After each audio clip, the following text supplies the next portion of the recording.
In this video, I will show you how to enter cell values into Microsoft Excel. This is a key component to learning to use Microsoft Excel effectively. Let's get started. And let's say I work for a small business and I've been asked to create a payroll spreadsheet for the employees. Here in column A, I'd like to have the employee ID numbers. In column B, the employee names, and then some information about their wages, the hours worked, how much they are owed, etc. And anytime in Excel, when you want to enter data into a cell, it's important to first select that cell. There's a saying that I heard once that I use over and over, which is select to affect. If I want to affect this spreadsheet, if I want to affect the data in the spreadsheet, first I have to select something. So I want to affect A1, so I'll select it. Just by clicking on it once, I can now affect it by typing. So let's say the employee ID number for employee 1 is simply 1. I type the number 1 and that data appears in the cell, but it's not truly entered in the cell until I tap enter or return on the keyboard. Now the data is inside that cell. Notice when I tapped enter, the active cell moved down 1, and that's great because that's where I want to type the next number. 2, enter, 3, enter, 4, enter, and I could just continue to do this down the spreadsheet. But that is kind of a repetitive task, and Excel has a built-in feature to make it so it's not so repetitive. There's something called the fill handle or the autofill handle in Microsoft Excel. And the way it works is that it's been set up to identify patterns and then to extend those patterns. So I want to show Excel the pattern that is developing here. The pattern is adding 1 to the previous number. So 1, 2, 3, 4. The pattern is clear. I'm just adding 1.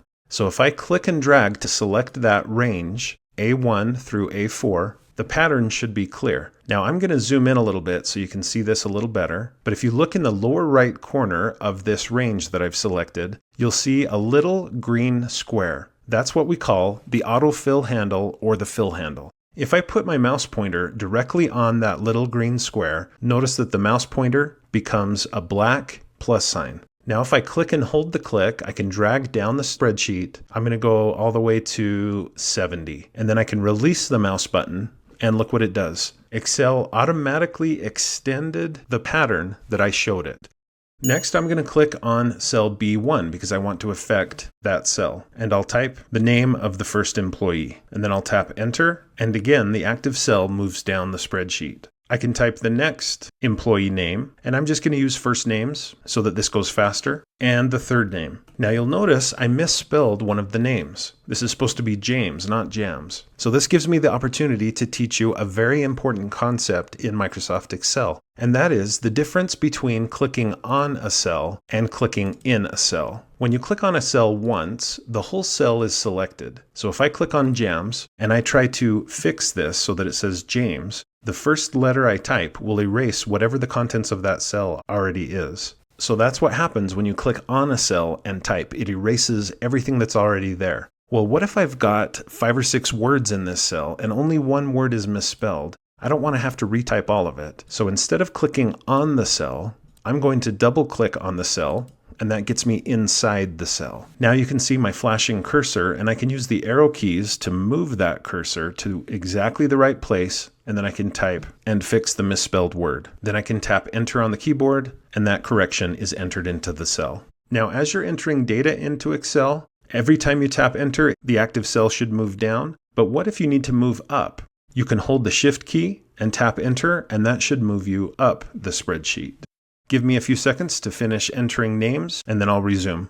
Now that I've finished my list of names, I'm going to click here on cell B1 because I need to show you, in addition to moving down the spreadsheet by tapping enter and up the spreadsheet by using shift enter, you can move right and left by using the tab key. So if I tap tab, I move to the right. Now I'm on cell C1 and I can type in the hourly wage of Julia. If I need to move to the left, you can probably guess what keys I need to press. Shift tab moves me to the left. So enter is down, shift enter is up, tab is to the right, shift tab is to the left. So I'm going to tab over to cell D1 and I'll put in the number of hours Julia has worked in this month, 160. I'll tab over. The next thing we need to learn about entering cell values in Excel is how to clear and copy cell contents. So we've already looked at how to edit them, by double-clicking, but what if you just need to copy the contents of one cell to another cell? You can click on a cell, or even a range if you prefer, and then hold the Control key and tap C to copy. Now there are other ways to do this. You could go to the Home tab, and you could click this button here to copy the contents of cell C1 in this case. It's also possible to right-click, copy,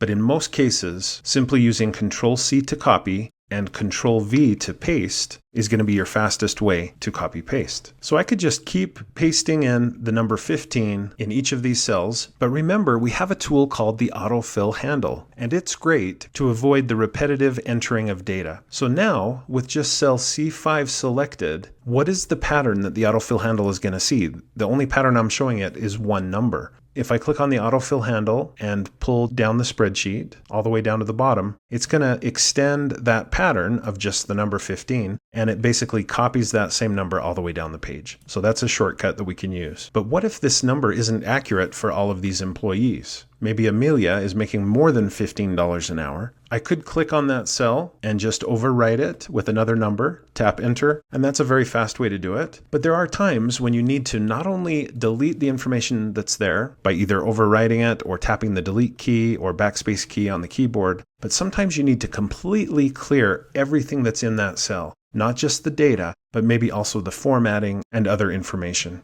You can do that a couple of different ways. One is to right-click on the cell and choose Clear Contents, but one of my favorite ways is to select the cell or range of cells, and then go up here to the Home tab. On the Home ribbon in the Editing group, we have this button. And if you click the arrow next to the button, you can clear all, or just clear the formats, contents, hyperlinks, etc. I'll click Clear All, and everything is completely wiped clean out of that range. I'll hold Control and tap Z to undo that, but it's important that you know about that feature. Now, as I'm building this spreadsheet, I'm realizing it's going to be hard for me to remember exactly what each of these columns of data represents. 15 what? 16 what? 160 what? I should have put in column titles or headings. So let's look at how to insert new rows and columns into Excel. If I need another blank row above row number 1, what can I do? Well, all I have to do is right-click on the number 1 and choose Insert. If I need a new blank column, all I need to do is right-click on, let's say, column A and choose Insert, and I get a column to the left of column A. I can also insert columns in between data, so I'll right-click on D, Insert, now I get a blank column between C and now E, and I could do the same with rows.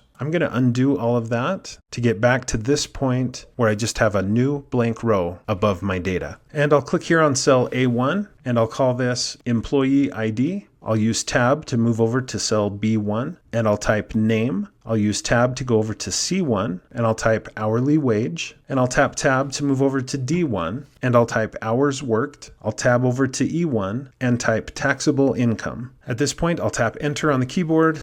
Now I understand a lot better what all of the data in these columns is about. Now you probably noticed that not all of my data in row number 1 actually fits inside the columns. For example, in C1, hourly wage doesn't really fit in the space I have provided for it. So let's look at how to fix that. I could click and hold the click between the letter C and the letter D, column C and D. And then I could drag that column to make it so the text fits. And I could do the same with column A, column D, column E. But let me show you a faster way. If I click and drag across from A all the way to E, actually clicking on the column letters, and then if I double click between any two of these column letters, let's say between B and C, I'll double click. What happens is all of the columns are resized to the perfect width so that the data that's inside those columns will fit. That looks a lot better. Now, as I'm entering data in Excel, from time to time, I may need a little help with that. For example, let's say that the standard hourly wage increases from $15 an hour to $15.50 an hour. How could I quickly update all of this information? One way to do that would be to use Find and Replace. So here in Excel, if I go to the Home tab on the Home ribbon, in the Editing group, you'll find Find and Select. You may see the text or you may just have a magnifying glass. If you click on the arrow next to that, notice that there's an option for Find and there's also Replace. I'm going to select Replace, and this lets me find what, let's say 15, and replace it with 15.5. And I'll select Replace All, All done. We made 70 replacements. I click OK and close. You'll notice that all of the 15s have been turned into 15.5. Now there is one problem with that. Notice employee ID number 15, and so I can just update that manually. So that is a great time saver. If you want to keep your hands on the keyboard more, instead of using the mouse to go over here and click on Find and Replace, you could hold Control on the keyboard and tap H, and that brings up the Find and Replace option. Generally speaking, anytime you can keep your hands on the keyboard and not use the mouse, you'll be able to work more efficiently in Excel. One other trick for entering cell values and data into Microsoft Excel that you'll definitely want to know is how to use the autocorrect features. So if I go here to File and choose More, I can go to Options, and here in my Excel options, I could go down here to Proofing, and here you'll see autocorrect options. Change how Excel corrects and formats text as you type. If I click this button, it lets me adjust some of these settings. So for example, right now, if I type a day, it will automatically capitalize the first letter of that day. And there's some other settings here that you can change. But down here, you'll notice that there's a replace blank with blank. And there's already some examples here of common misspelled words and how they'll be automatically corrected. So let's say I need to type the name of my YouTube channel quite often. Instead of typing the beautiful name Technology for Teachers and Students over and over and over, what I could do is I could just type T4TAS, and then I'll tab over, and this will make it so that I can type T4TAS and it will automatically be replaced with the most descriptive and catchy name in the history of YouTube channels. I'll click Add, click OK. Let's try it out. I'll click OK again. So now if I click on a cell and type T4TAS, tap Enter, it's automatically auto-corrected to be the full name of my YouTube channel. I'm going to undo that. But definitely think about the autocorrect features in Microsoft Excel and adjust them to your advantage. I've now updated some of these hourly wages, and I've put in all of the hours worked for each employee. One last thing I want to show you about entering values and managing the data that you put into Excel is I want to show you how to move the contents of cells. We've already looked at how to copy paste by clicking on a cell or range, Control C to copy, Control V to paste. You could also do a cut paste, Control X to cut, Control V to paste, and that essentially moves the data from one cell to another. But another way to do the same thing is just to click on a cell and then put your mouse on the very edge of that cell, any of the edges.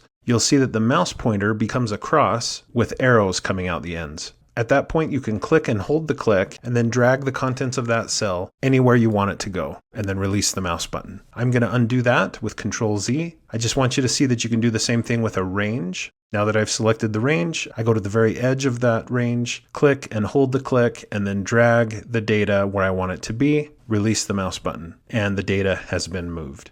Again, Control Z to put it back. So in this video, you've learned what you need to know about data entry in Microsoft Excel, how to enter cell data into a spreadsheet. So now you're ready to learn more Excel basics. How could you do that? Well, one of the very best is to go to the Technology for Teachers and Students YouTube channel. And you can get there by going to youtube.com/@techteachersandstudents. There are other ways to get there too. And at the end of this video, you'll find a little icon that you can click that will take you to the channel homepage.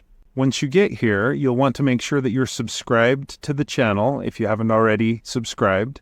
And when you get to this channel homepage, you'll see a video here called Excel for Beginners, the complete course. This is a very long 55-minute video that walks you through all of the Excel basics that you need. You could certainly jump into that course and take it step by step through that 55-minute course until you understand all the Excel basics. And of course, you can rewind, you can skip ahead, and if you click to go to the video itself, not just the channel homepage, and if you go down here to the bottom of the description area for the video and click Show More, you'll get a table of contents, and you could certainly jump to the parts that you want to learn, the things that you want to focus on as you learn Excel.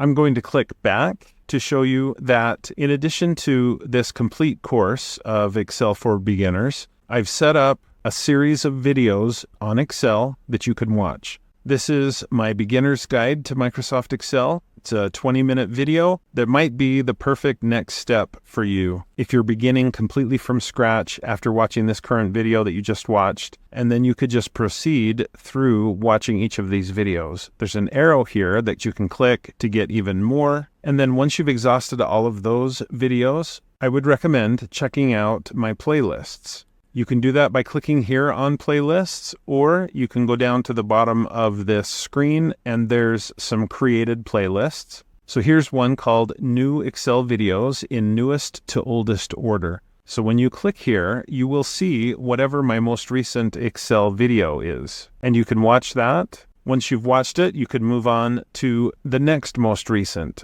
and so on. I'll click back. There are other playlists. I have playlists on Google products, on Microsoft Word, Google Classroom, and many more. If you want the full list of playlists, you can go here to the top of the channel homepage and click on Playlists. And here you'll find, as you browse through them, several that will be helpful to you. Excel for Beginners, the full playlist is here. Intermediate Excel, Advanced Excel. So there's almost an unlimited amount of resources and learning that you can take advantage of as you keep learning Excel with technology for teachers and students. Just a quick note for you as you begin this journey of learning Excel through my channel. Almost every video on the channel, especially those that are about Microsoft Office products like Excel, PowerPoint, and Word, almost all of them have a practice file that come with them. So if you look at the description for a particular video, just click on Show More. Often you'll get a table of contents. Sometimes you'll get chapters, maybe a featured playlist. But here in the description itself, often it will say, here's a link to the practice file for this video. Now, sometimes if you click that link, it will simply download the practice file to your computer. That's what's happening for me now. It's downloading a copy of this practice file that I can just click to open up and begin using. Other times, it may not open up automatically. So if that happens to you, what I would recommend is just click and drag to highlight the URL of the practice file and copy it, and then go up to the top of your browser window and open up a new browser tab, and then just paste in the URL and tap enter on the keyboard. If you'll do that, 99% of the time, you'll be able to download the practice file to help you follow along as you watch the video. So as we end this video, I want to thank you so much for joining me in learning about the anatomy of a spreadsheet in Microsoft Excel, and also the Microsoft Excel layout. If you found this video to be helpful, please like, share, and subscribe. And when you do, click the bell and you'll be notified when I post another video. If you'd like to support my channel, you can do that by clicking the thanks button below the video, or by supporting me through my Patreon account, or by buying channel merch, and you'll find more information about those options in the description below the video.